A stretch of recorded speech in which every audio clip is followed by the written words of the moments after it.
Oberon. Cope for Port Pirie, then to Tacoma for wheat. My only worry is Baines. Baines? Ah, he's on the Charlotte Road, bound for New Orleans from Venezuela. Venezuela? Ain't but this freak. Weather reported there. Ah, no. All okays the Oleander, back from a refit. Where's she bound? Bitumen for Swansea. Then into the ore train. Oleander. Osborne. The Oberon. Well, James, you got the fleet you've always dreamed of. Ah, the Scotch Lass. With Captain Fogarty in command. Scotch Lass. Even her name's an insult. Aye. Well, as soon as we get ashore, I'll have a pair of shoes to collect. A visit to the haberdashers. Haberdashers, you? Time I had a refit. I smacked too much of the sea.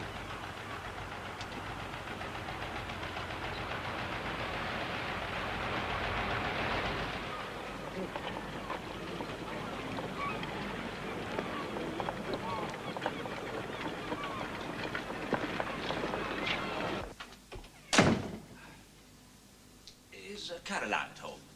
She's at her dressmaker's. Oh. Is she expecting you? I dare say. Where have you been? I haven't been anywhere. Well, you've bought a hat. And your hair. Are you using pomade? I had a man in to style it. That came. Well, he said it was all the vogue. Here, this broadcloth. You don't think it's too ostentatious? Oh, no. Well, not exactly. I've never known you so concerned with your appearance. Well, I've come to a decision about Caroline, Mrs. Morsley, that is. As you know, I've been seeing a good deal of her, and, well, Yes? well, I thought you should be the first to learn. I've 6 ships now, fleet to me name, capital put by for the first time. Well, what am I to be the first to learn? My decision. Decision about what? To marry her, of course. What else? Marry her? That's right. Was it a sudden decision? On the spur of the moment? You felt perhaps you ought to? Ought to. Well, you were always very impetuous. Now you're under an obligation. Huh? Some things you can't calculate. I don't quite follow you. You've even had your nails manicured. I will never mind about that. Dear, I'd be obliged if you'd keep it to yourself. Oh, not a word said. Have you mentioned it to Caroline? Certainly not. Has she mentioned anything? About what? Well, you both live in the same house. You must have little talks. Little talks? Aye. Well, I imagine you do. No? Oh, you mean like you and Captain Baines? Yes, like me and Captain Baines. He's overdue in Venezuela. Not a sight and a sound of him. I thought something was amiss. Tell me, have you, mentioned the strength of your feeling to Caroline? Certainly not. I thought I'd sound you out first. Oh, I'm touched. Elizabeth. Oh, James, I'm glad you're here. I've just spoken to Alfred, Lord Canning's cousin. The contract for the Australian mails is open to tender. But for steamships, of course, you'll have to find yourself a fast steamer. Yes, I'm obliged to you.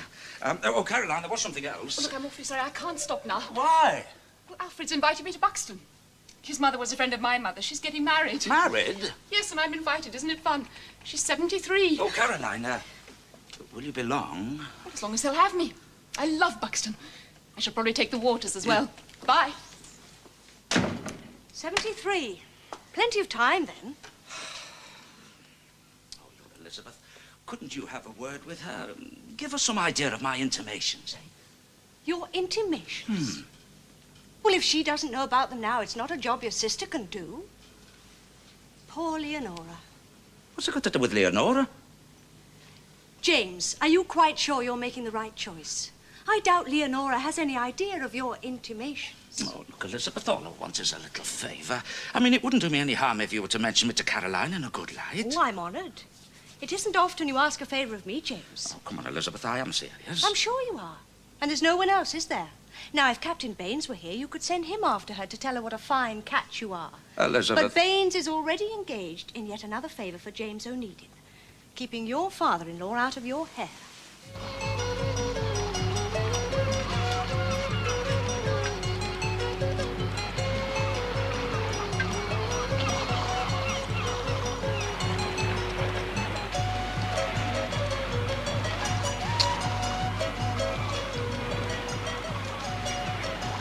Another week, Captain. No more. Let me telegraph my owner. The telegraph is closed, alas. Then let me pick up a cargo and clear. Oh, I'm sorry. The cargo is delayed. You see, the trouble is on the road to Caracas. These insurgents come out of their holes at night, like rats. Well, they don't bother me here, and I don't see the need for soldiery on my deck. For your own protection, Captain. Well, Colonel Flores, have you finally got it across to him? I said you'd have to make it simple. Well, I hope so. You will have a cargo at the earliest possible moment, Captain. Believe me. It is customary to stand up in the presence of visiting officers. I tell you, Frank, I don't understand the reason for us being kept here. Revolution, man. Civil strife, pestilence. You've never heard of coup d'etat? Every few years they rise against the clerics, and then it's look out. Well, say something, man. Mr. Onedin's got 6 fully rigged ships on the high seas. Why, oh, why does he have to put you with me? Because he knows there'll come a day, Captain Baines. Mitchell dead? Aye. Colitis. It'll be in all the newspapers tomorrow. Mitchell.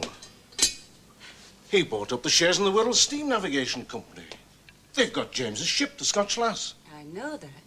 And I thought this would be a very good time to repurchase those shares before the news of his death is reported. Ah, you're right, Sarah. Well, there's no reason why his wife should want to hang on to the ship now. You'd best tell James. James? He doesn't have to know everything. Oh, please yourself. Oh, you know who she is, don't you? Who she is? Ada Mitchell. She's Ada Felton as was. Ada Felton. Well, you must have known her. Of course I knew her. Nehemiah Felton's daughter. Ada Felton, my word, aye. Why'd you say it like that? Oh, she was always in and out of the shop. Very well set up little piece, flouncy. Or was it in and out of the shop? Aye. In fact, there were times she came in so often when I was serving it was quite embarrassing. There was even talk. Ah, but Father was alive in those days. Did she mean anything to you? No, it wasn't for want of trying on her part. Ada Felton. Best pay me respects. Oh, not before the funeral. Well, I shall have to if we're going to get the lass back. The world and his wife will be there tomorrow. I'd better wear me formal. Robert, what do you mean, flouncy? Oh, just a manner of speaking. I know that words are inadequate at a time like this, but I'd just better, I thought. Ada, how are you? As well as can be expected. When I heard it gone on, well, I thought it's a warning to us all. You'd better sit down. Aye. Will you take some light refreshment? No, I'm not one of those Those? who prey on others' bereavement. Oh, you've come on business then? Eh? Oh, no. I was expecting your brother. He wants his steamship back, doesn't he? Oh, well, at a later date, I was going to suggest that if it was a help to you, that I could take the Scotch Lass off your hands. You? I thought of you, Ada, and all those times in the shop. The shop? Aye, when you used to come and see me, remember? In Father's Day. And the moment I heard, well, what can I do, I thought. Well, I said, well, now at last this is something I can do. I wasn't going to mention it today of all days, but, well, since you brought it up, you can rest assured I'll take the steamship off your hands. You'll want cash, not shares, to settle the estate. I would have thought James. No. He's lost interest in it. You want me to sell the ship to you? If it would be a help to you. Have you mentioned it to James? Good heavens, no. It's got nothing at all to do with him. He's not at his best at these times. Your loss, I mean. You remember me coming into the shop then? Oh, I do. Aye, I do. But my hands were tied. Well, you know what Father was. How do you mean your hands were tied? Well, I couldn't respond. Ada, we're all men and women of the world now, but your feelings for me then, well, how can I say? They were treasured, even though I couldn't respond. He used to come in ever so many times. He bought so many packets of Reckitt's Blue, we ran out one week. So I did. But it wasn't you I come to see. It wasn't? No. And you'd better tell him. Who? James. And if he could find his way to calling, perhaps we could come to some arrangement. Do you mean it wasn't me? No. But I'm grateful to you for calling. You've quite relieved my grief, Councillor. So as soon as I heard, I went over there. Prepare the ground for you, I thought. And thanks to my good officers, I think it might be worth your while paying a call. What does she want? Shares or cash? Well, I don't know. But I don't think anyone could have done any more for you than I have done. Well, then you'd better come with me. No, not twice. Why not? Sarah. Sarah? What's Sarah got to do with her? Well, Ada Mitchell's Ada Felton, that was. Nehemiah Felton's other daughter. The mother was a handful as well. Do you remember they had that yard by the shop?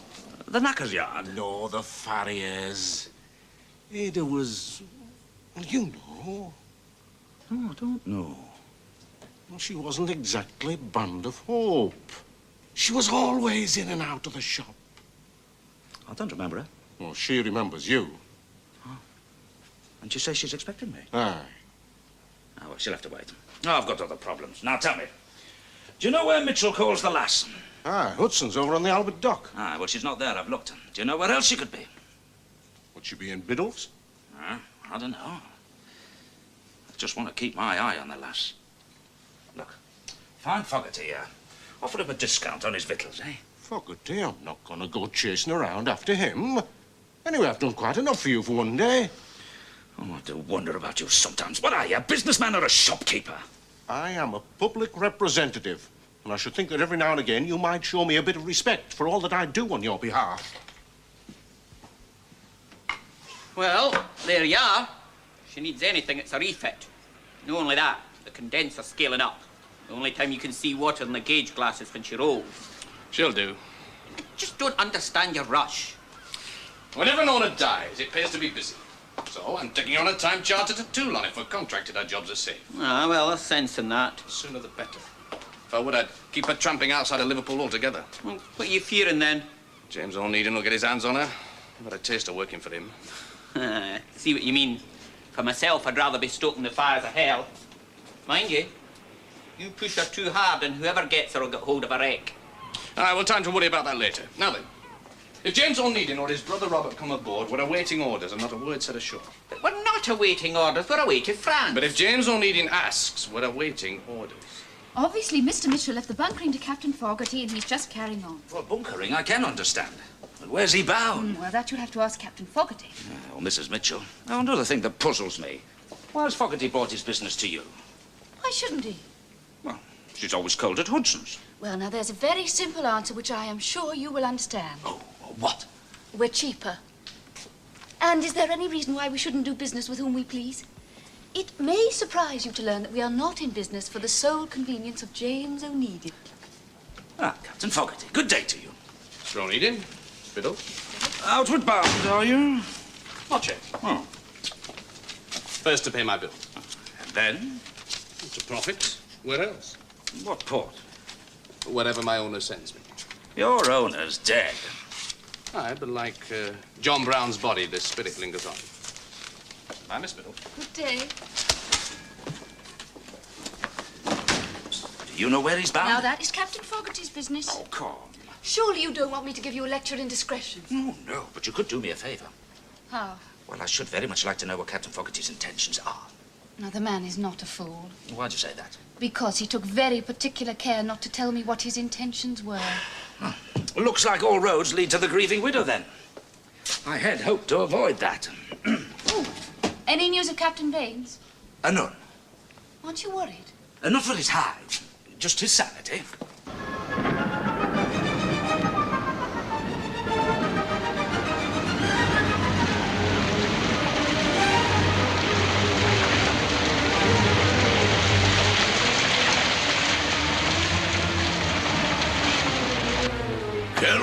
Flores is waiting for a decision. Look at that glass. He's not concerned with the weather. But I am, and I don't like the sound of his proposition. What's more natural than what is safeguard valuables in a time of insurrection? Besides, he's offered you extra cargo. Yeah, well, tell him I'll be with him presently.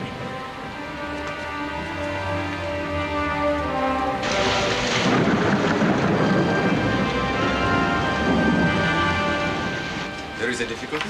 It is a little unusual, but I've no doubt he'll come round.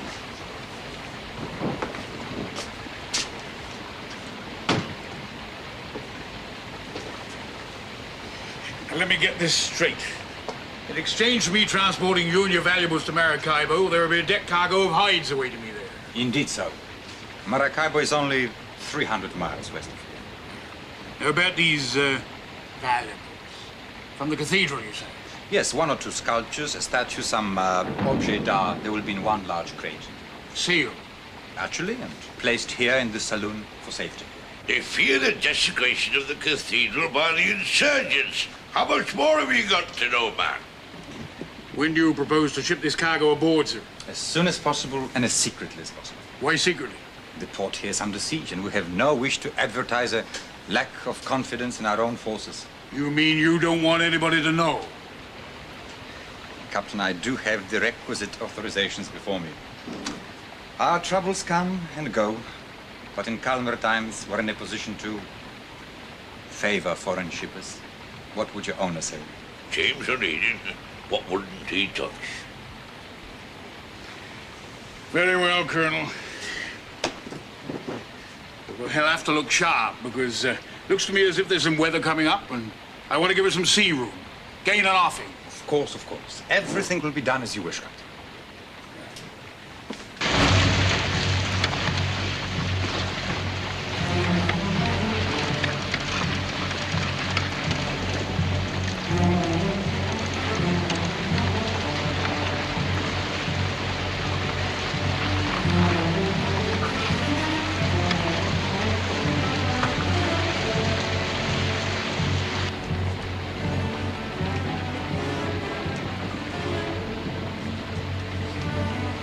Their valuables, that ought to be togged as well as slung. If you will consult the most elementary manual of seamanship... If they are the valuables he says they are. Eh? My guess is arms. Arms and powder. Arms and powder. What do you intend to do about it? Nothing while this weather lasts. Let's get to sea.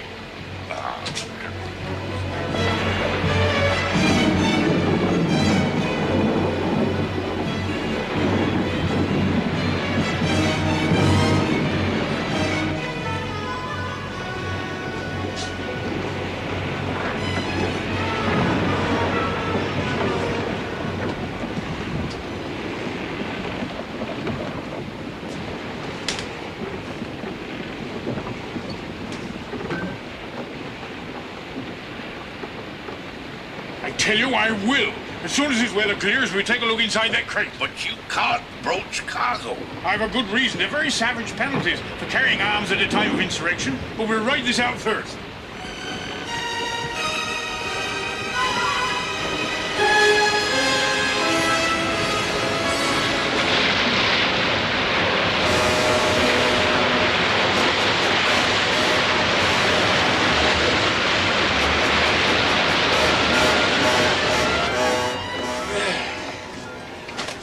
Weathered the worst of it.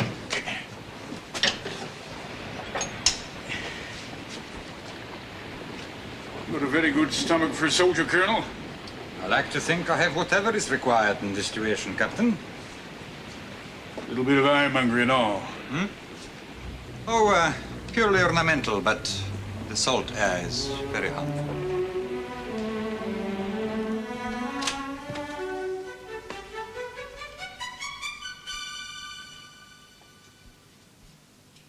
Surely you're not proposing by letter.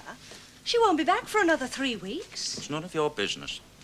When I was honoured that you'd confided in me. Yeah, well, I soon regretted that, didn't I? I'd never seen you so agitated. When you married before, all your worries lay in a balance sheet. Ah, well, that was different. Anyway, I've other things on my mind now. Still no news of Captain Baines. Loss after loss reported from South America. Robert asked me to give you this. Hmm? It was addressed to the shop.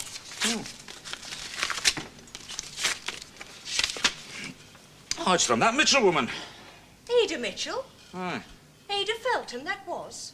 My word. What do you mean, my word? What does she want? Well, she wants to see me. Robert remembers her. You remember her. I've got no recollection of her at all. Look, all that interests me is that she's got the Scotch Lass, and that's all there is to it. You'd better be in a more obliging mood if you're going to see her. I'll deal with her in my own way.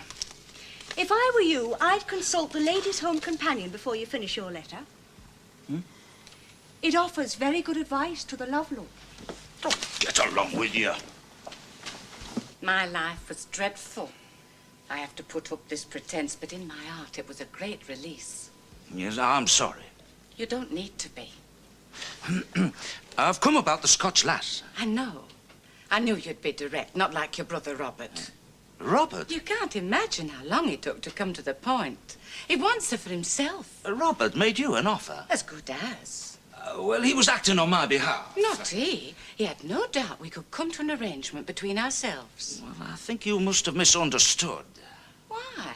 Is it beyond the bounds of possibility? Oh, it's a relief for me to get up out of my widow's chair and to know I don't have to pretend with you. Mrs. Mitchell, you say you have a clear recollection of me, but I'm afraid I don't. Like yourself, I was born in Cotton Hay, just off the dock. Salthouse dock? The same. Your health, James. Aye. I used to look up at the houses in Salthouse Street and the Croxteth Road, and I'd say, perhaps one day I'll live there with the carriage trade and the quality. Well, of course, I want to express my sympathies, but naturally, I've an interest in the lass. You're sure you don't remember me? No, I'm afraid well, perhaps... Felton's other daughter. Yes. Oh, yes. Well, now that you come to mention it, it does ring a bell. Yes. Well, now, about the Wirral Steam Navigation Company. You haven't changed, James. I'm afraid you have me at a disadvantage. If I have, I'm one of the very few that ever did, eh? Right, then, I'll be frank. For a controlling interest in the company, possession of the Scotch Lass, you can name your own price. Oh. I'm just facing up to it. What, Mrs. Mitchell? The prospect of idle days.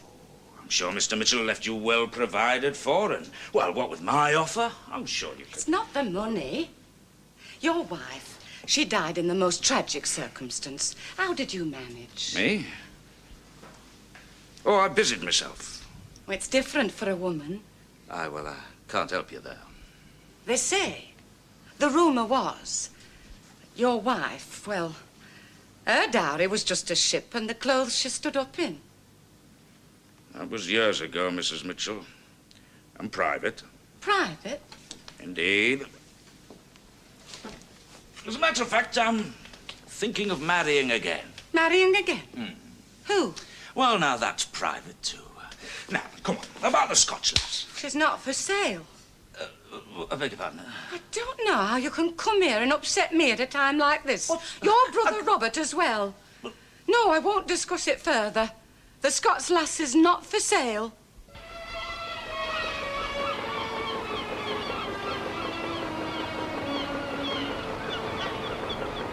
I just don't understand your rush. I want to get out of Liverpool now. But why? You know why. But what's the sense of going light to Toulon?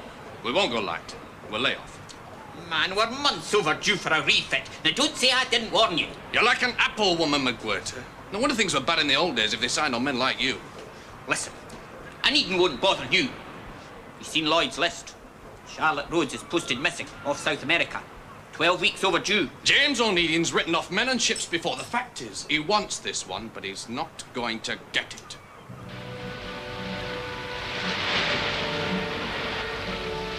Sharp now.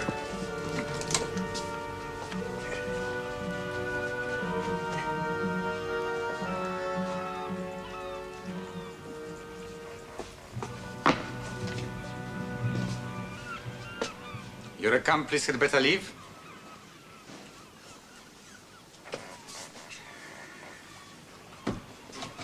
Of what did you suspect me, Captain? Oh, it's all snug and dry in here. Arms and powder. Packing cases is unnatural for firearms. And what have you found? I don't know. Not valuables, that's for sure. Fire bars by the look of them. Your knife, Captain?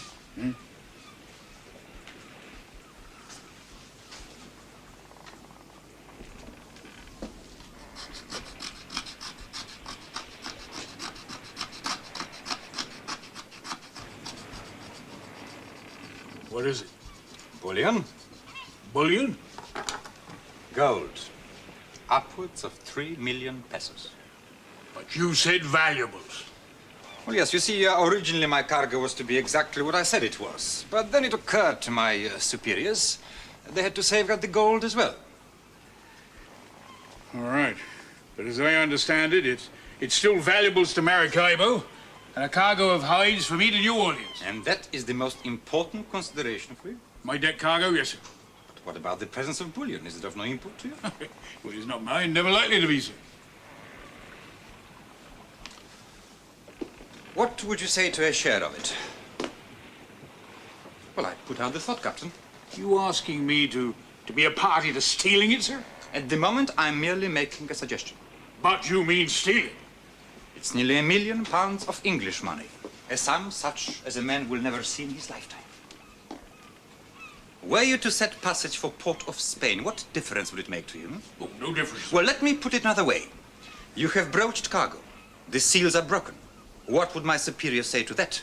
Well, But let us not get too complicated. You are not a complicated man, Captain Baines. No, sir, I'm not, but I know what stealing is. If you insist. But an essential part of stealing is ownership. Which brings me to another question. If the government falls, then to whom does this gold belong?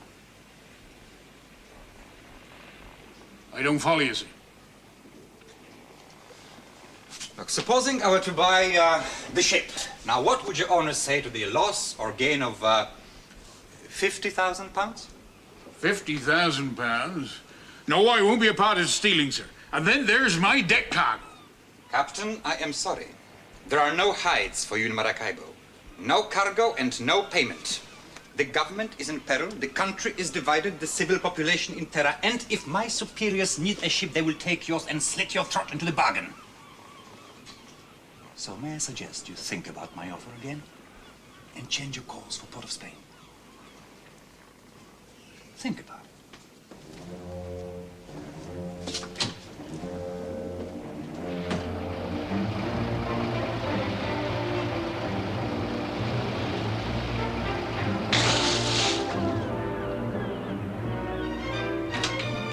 Well, lie here. You've got all the time you want. If I sail with another captain trained in sail again, I'll be a Dutchman. Look, I keep telling you, a condenser's a dockyard job. It's not just a case of bits and pieces. Now you haven't even got enough steam to raise that anchor. As I said, we'll lie here. We're well out of Onedin's clutches. Oh, you're obsessed, man. Look, all it needs is a good groundswell in the flood and we'll drag. I can slack off and shear. That's my end of the business. You leave that to me. Oh, Bughouse Jack isn't he, innit? Now watch your tongue, McGuirter. My tongue's the least of your problems. Look, you know where we are. I mean, when did you last anchor here? I mean, you're abaft the blockhouse, right over the Wallasey telegraph cable. You're like wind in a bottle. I've slipped cables before. Without steam? We can heave the anchor chain over the side. Aye. And the weight of it breaking the telegraph cable and leaving us free to drift onto those rocks. Miss Biddulph. Well, I had hoped to find your father here. Just wanted to know if there was any news of Captain Fogarty. No, he's on a time charter to France, I believe. Ah, I see. James. James, I've been to see Ada Mitchell. I thought I might persuade her to sell the Scotch Lass to you. But you didn't. No, but I'm very glad I went. Because she told me you were considering marriage. Well, yes. My daughter to consider. That's not my only worries, though. Brother Robert's avoiding me for the usual reasons. A luncheon? A surprise, I thought. It'll be an achievement to get James to luncheon in the middle of the week. I've prepared a cold collation. It's all there on the sideboard. Is James too mean to take me to a restaurant? Well, after mature reflection, yes. You know, what I can't understand is why you should go to all this trouble when you're not even going to stay. I had a party once when we were children. James helped with that.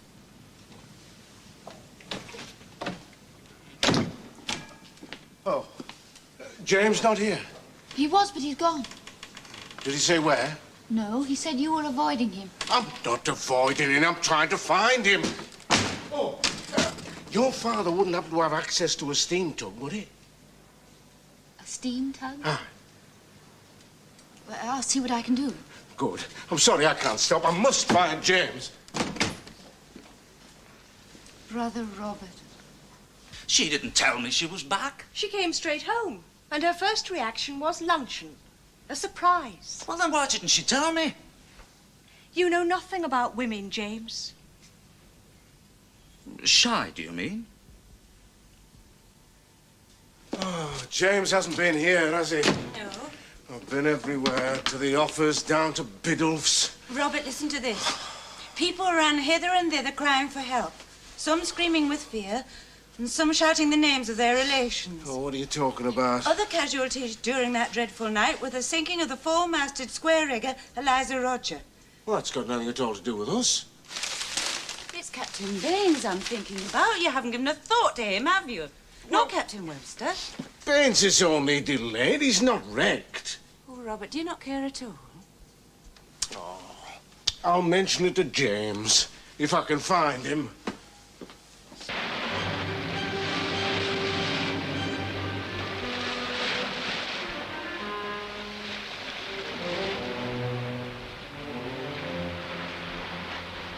What difference does it make to you, Maracaibo, Port of Spain? What is bothering you? Your conscience? Listen to me. In South America, the only gift of God is flies, so you can forget about your conscience. 50,000 pounds. Think what your owners would say. Then there's your family. His sister, you told me. Her children.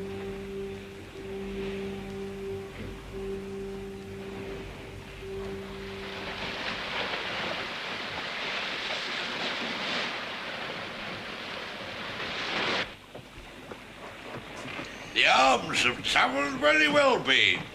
And the powder. I'd be grateful if you'd stand the watch, Captain Webster. I dare say you would. A day you've been in that cabin. What have you got? Pig off fever? I thought about your proposition, Colonel Flores. And? I thought about it. My owner, everything. And I couldn't. Why? The only thing I can stick by is what I believe in. My good name, that's all I got, sir. But you can have anything. No, sir. Nothing, but I've been thinking hard, and I can't keep quiet now either. I'm putting about for New Orleans as fast as I can, and that little lot's going to be given over to the proper authorities. You can't. But I can. And don't think you can get up to any fandango, because that piece of fancy ironmongery's gone. It's tucked away safely in my cabin. But I must say, you give me a hard voyage.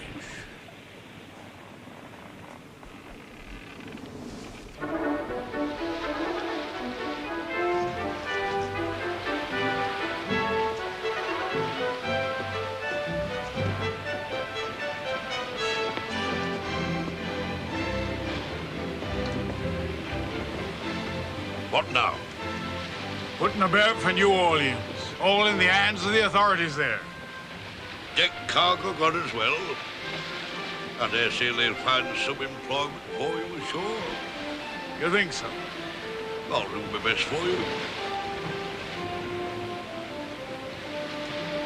Hands to braces! Stand by to come about! Sharp now, we've got a naval officer aboard!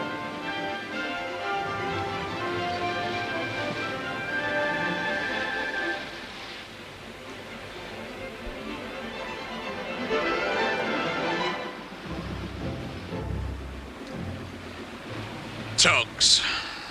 Won't touch us. Frightened of damaging the telegraph cable. A cold collation. A cold? Yes, isn't it daintily set out? There's clear soup. Cold? Yes, of course it's cold.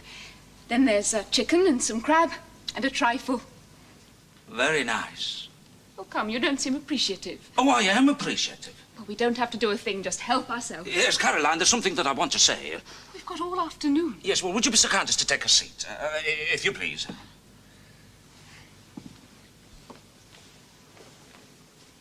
Well, now, I've had something on my mind, but firstly, I know that you've been avoiding me, and I know the reason why. Avoiding you? But what I'm going to say has nothing to do with that.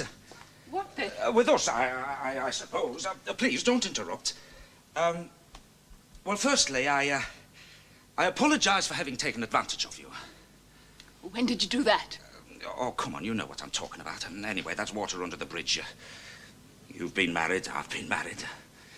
Yes. Well, what I'm coming to is this, that events notwithstanding, I've given this matter a deal of thought. I'm not just saying it on the spur of the moment, you know. No, indeed. What is it?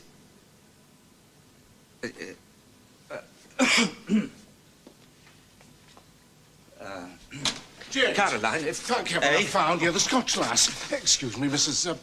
Listen, I've been out to the pilotage, and the Scotch Lass is anchored just outside. Her condenser's gone. A what? Condenser. Well, I don't know what it is, but apparently it can't be repaired at sea. Fogarty's got an anchored right over the Wallasey cable, and the tugs won't touch him. Why not? Well, they don't want to be held responsible for damaging the cable. They've been out, but they've gone back to consult their owner's insurance or something. Now, if you're smart, you can get out to them yourself. Well, I haven't got a tug. Well, I've arranged for one through Miss Biddleford standing by with steam up. Look, if you're smart and you can get Fogarty off that cable, he's a sitting duck for salvage. You'll even get the lass back if the bill's big enough. Come on. If you'll excuse me, Caroline, eh? James, Huh? what were you going to say? Well, it'll keep. This is business, you know. Come on, follow me, Brother Robert. Business.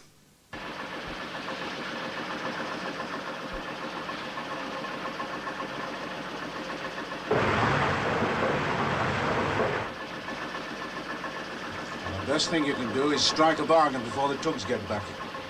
Because when they come back, they'll have priced that cable. To hell with the cable. But James, if you damage it, Well, that's a risk I'll have to take. Means I have the Scotch Lass back. Lock, stock, and barrel.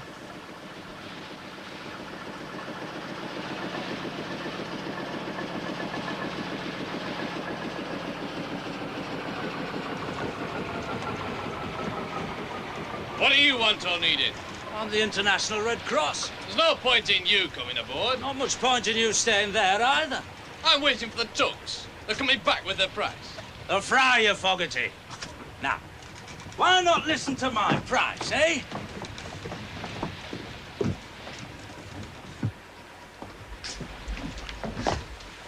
I don't need your interference, Onedin. We're in no danger. You're on a lee shore. Let go your anchor chain, you'll smash into those rocks over there. Now, I'm prepared. To tow us around that cable till that anchor chain's clear of it. But you can't guarantee you won't damage the cable. Indeed not. So, I'll offer you indemnity against damaging it. So you accept the risk? For my price. You're a witness to the indemnity. Aye, sir. All right, Onedin. What is your price? £5,000. 5? That's a third of her value. Will those other tugs ask for less? If they come. Well, I suppose it's a pleasant enough spot to grow old in.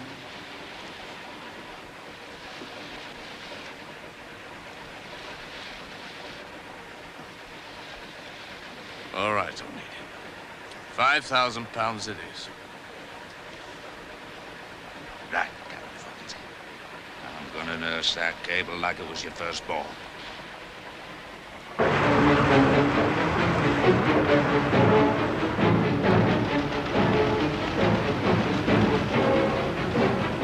I never thought James would do it.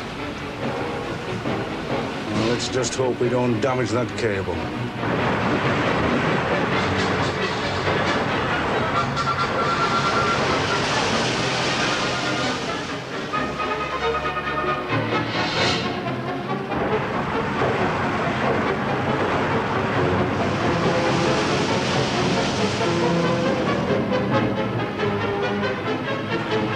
Slacken off your anchor chain now, Captain. Oh, come on, I'm taking the risk. Slacken her off, please, Captain. Slacken her off there. Aye, sir.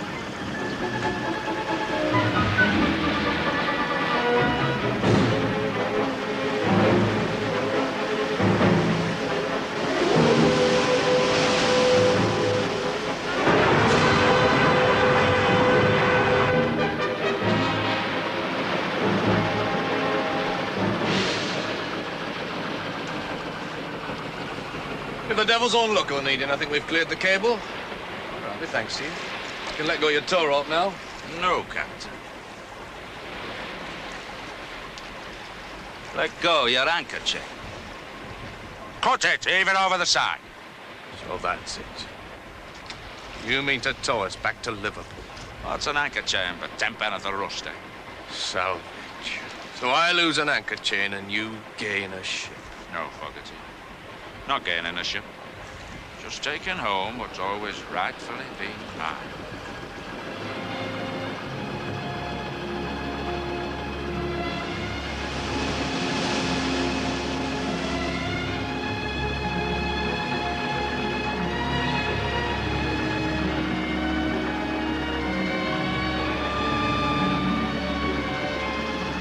One of those chances it was. The Walliser cable's just been laid. Somebody fouled it up about a year ago, and it cost them a pretty penny, so they all got the wind up. Except you. Ah, well, I took a chance on dropping that anchor chain. They may still sue me, but it's a job to prove damage unless the thing goes bang first. Anyway, got the lass back. Congratulations. It's been a day of days, all right. Captain Baines has been decorated by the Venezuelan government for some act of gallantry. Details to follow. I didn't want to offend you yesterday, but you know, if there's one thing I can't stand, it's cold food. Oh, can't you? It was Elizabeth's preparation. Ah, well, thank you, Elizabeth. Yes, I'm sorry I was called away yesterday, but now I can be brief. Caroline, I've decided to marry you. I never thought I'd come to it, but I have. Are you serious? Well, of course I'm serious. What do you think I got all done up like a tailor's dummy for? Was it expensive? It was, but hang that. Oh, and another thing, I think the sooner that you get out of this house, the better. You know, I've never really approved of you living with Sister Elizabeth anyway. Oh, indeed. So first you secure the lass. Aye. Then you satisfy yourself that Captain Baines is free of trouble. Aye, and Webster too. And Elizabeth. Where is she this evening? Ah, packed her off to Brother Roberts. So first the lass, then Baines, then Elizabeth, and now me. You deal with things in order? Well, I wouldn't quite put it that way. Well, I would. Look, you can have any kind of wedding that you like. You can have them all down from Buxton if you like. 10 Lord Mayors if you fancy it. We'll take a month off. Do the grand tour. Well, part of it anyway. No expense spared? None, I swear. Well, when's it to be then, eh? Oh, come on, don't keep me dangling. It's a wonder you're not reading from an agenda. Oh, if it's an agenda you want, you can have an agenda. You can have an illuminated address if you like.